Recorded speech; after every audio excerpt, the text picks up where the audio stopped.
নমস্কার।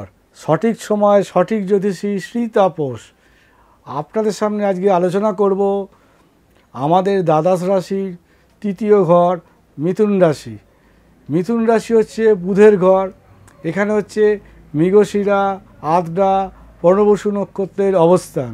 এইখানেতে এই সেপ্টেম্বর এবং অক্টোবরের হচ্ছে 17 তারিখ পর্যন্ত ওখানে বৃহস্পতির অবস্থান করবে।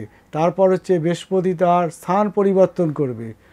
যতক্ষণ বৃহস্পতি 7 নম্বর নক্ষত্রে মিথুন রাশিতে অবস্থান করবে, জাতক ও জাতিকাদের অর্থনৈতিক মানসিক সব দিক দিয়ে উন্নতি।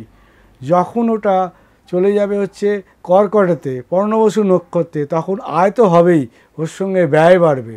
তার সঙ্গে হচ্ছে 21শে নভেম্বর এই সময় শুক্রকেতু সংযোগের ফলে আপনাকে সাবধান থাকতে হবে। পরক্রিয়া বা পর ব্যক্তির দ্বারায় আপনার কিন্তু মান সম্মান হানি হতে পারে।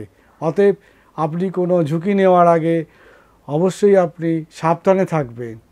তারপর হচ্ছে অক্টোবর, যে পুজোর সময়, পঞ্চমী থেকে ষষ্ঠী, সপ্তমী, অষ্টমী, নবমী, দশমী, এই 4 দিন আপনার রাশি লগ্ন অনুসারেতে যদি মিথুন রাশি মিথুন লগ্ন হয়, তাহলে কিন্তু আপনার বন্ধু বান্ধবের দ্বারায় আপনার মান সম্মান বৃদ্ধি এবং প্রচুর প্রাপ্তিযোগ, অর্থ, মানসিক এবং হচ্ছে যোগাযোগ আপনাকে বাড়িয়ে দেবে।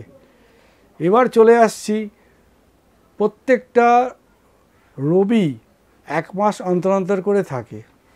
এবার রবি যখন তুলায় অবস্থান করবে, তখন কিন্তু আপনার 17ই সেপ্টেম্বর থেকে 17ই অক্টোবর পর্যন্ত কেউ আপনার কথা রাখবে না এবং বন্ধুবান্ধবের সঙ্গে কিছু আপনার মিসআন্ডারস্ট্যান্ডিং হতে পারে। এবার চলে আসছি নভেম্বর মাসে 26শে নভেম্বর শনি তার হচ্ছে বক্র অবস্থায় বসে আছে। সেই শনি ডাইরেক্ট হবে। এবার ডাইরেক্ট হওয়ার ফলে হচ্ছে আপনার হতাশাভাব কেটে যাবে এবং আপনার হওয়া কাজ হতে বাধ্য।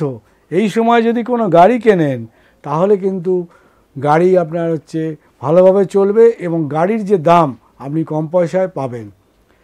এবং এই যে রবির অবস্থানের ফলে আপনার হচ্ছে নভেম্বর এবং ডিসেম্বরের ফলে আপনার আর্থিক, চাকরি ক্ষেত্রে, ব্যবসা ক্ষেত্রে, ডিভিশন ক্ষেত্রে। আর একটা বলে রাখি, যারা অনেক দিন ধরে শেয়ারে কোনো লাভবান হতে পারছেন না, আপনি অনেক শেয়ার কিনে রেখে দিয়েছেন, কোনো লাভবান হচ্ছেন না, আপনি ঠিক 18ই সেপ্টেম্বর থেকে 18ই নভেম্বরের মধ্যে যদি শেয়ার কেনাবেচা করেন, আপনার ফল পেতে বাধ্য। এইবার চলে আসছি আমি বৃশ্চিক রাশি। বৃশ্চিক রাশি মঙ্গলের অধিপতি। এই বৃশ্চিক রাশির লোকেরা, তারা নানা রকম ঝামেলার মধ্যে ছিল। কোথায় অগ্নিভয়, বাড়ি নিয়ে সমস্যা, আত্মীয়র সাথে সম্পর্ক খারাপ, শ্বশুরবাড়ির সাথে অসুবিধা, নানা রকম ঝামেলা। এই ঝামেলাটা শুরু হয়েছে 21শে ফেব্রুয়ারি 2025 থেকে। এটা চলবে হচ্ছে 21শে সেপ্টেম্বর 2:05 পর্যন্ত। এই সময় কিন্তু যারা আপনার হতাশা এবং লড়াই যা করছেন, সেখান থেকে মুক্তি। 26শে অক্টোবর থেকে ডিসেম্বরের মধ্যে আপনার ফলাফল পেতে বাধ্য। যেমন হচ্ছে কোনো বন্ধু আপনার বিচ্ছেদ হয়ে গেছে, তার সঙ্গে সম্পর্ক, কিংবা ধরুন কোনো কন্যার আপনার বিবাহ হচ্ছে না, তা নিয়ে সমস্যা। ভালো পাত্র এবং পাত্রীর সহযোগে পাত্র এসে আপনার বিবাহ ব্যাপারটা অনেক ক্ষেত্রে ভালো করবে। তৃতীয়ত হচ্ছে আপনার শারীরিক সমস্যা দেখা দিয়েছে বুকের ক্ষেত্রে, ডাক্তার বলছে আপনাকে অপারেশন ব্যাপার থাকবে, সেখান থেকেও কিছুটা আপনি মুক্তি লাভ করবেন। এবার চলে আসছি আপনার নভেম্বর ডিসেম্বর, 26শে নভেম্বর থেকে 26শে ডিসেম্বর।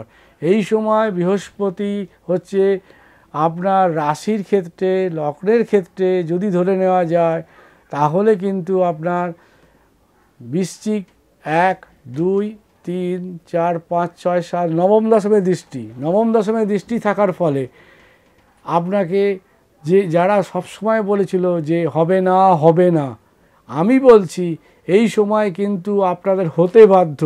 এবং তার সঙ্গে বলে রাখি, আমাদের যে মাননীয় ভারতবর্ষের যিনি প্রধানমন্ত্রী, তিনি বৃশ্চিক রাশি, বৃশ্চিক লগ্ন, তার কিন্তু রিটায়ারমেন্ট হবে না।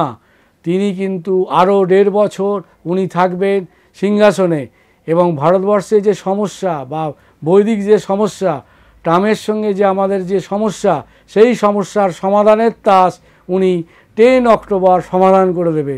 সকলেই ভালো থাকুন। আজকের মতো আসছি, সকলের সীতাপোষ দেখতে থাকুন।